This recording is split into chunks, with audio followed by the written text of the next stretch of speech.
In this video, what we will do is we will try to run Jenkins as a Docker container on your laptop. Make sure that your Docker is installed and it is up and running.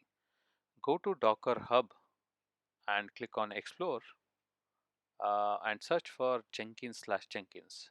You should be able to get a Jenkins image. So copy this Docker pull command and open a terminal, paste it over there. You can see this command will download your image into your local laptop.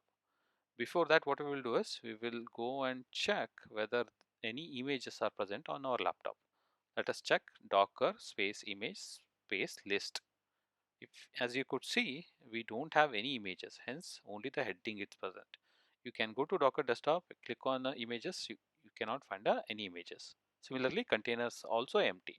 How to check it as a on a command line? Just replace image with a container. Yeah, just remove S.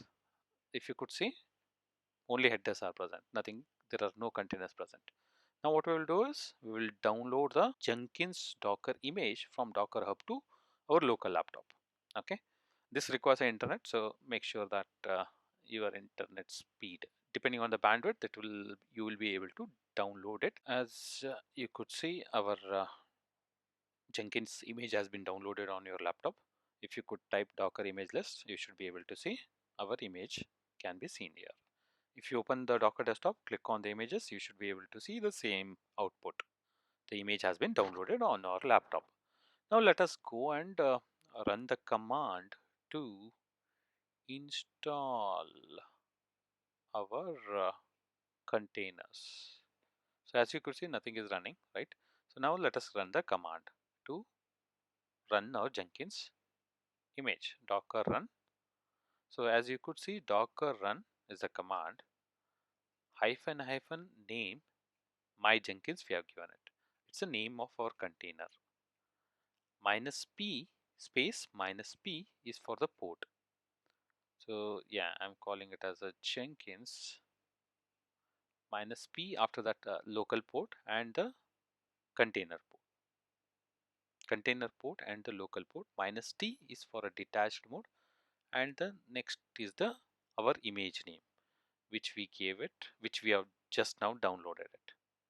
If you could see the name, that is the same name we need to give it. Once we run it, our Jenkins container is running.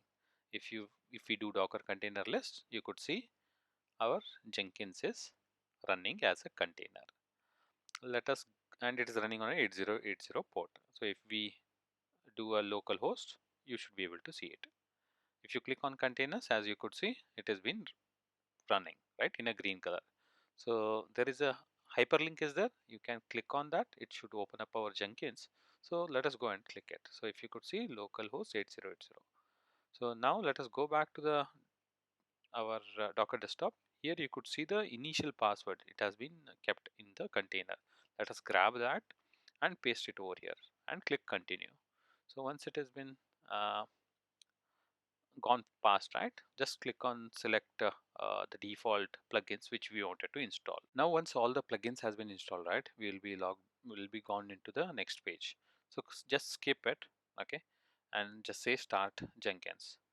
So this should complete our installation. Click on the create job. Let us create a date job. Click on type in the text box date and click on the freestyle project. Click on OK. It should open up our job configuration page. Click on execute shell and let us put a Linux command called as a date. So which should print our date. Click on apply. So this should, and then click on build now. So which should build our application now. So when you click on the console output, you could see our date command and today's date which has been printed. Thank you.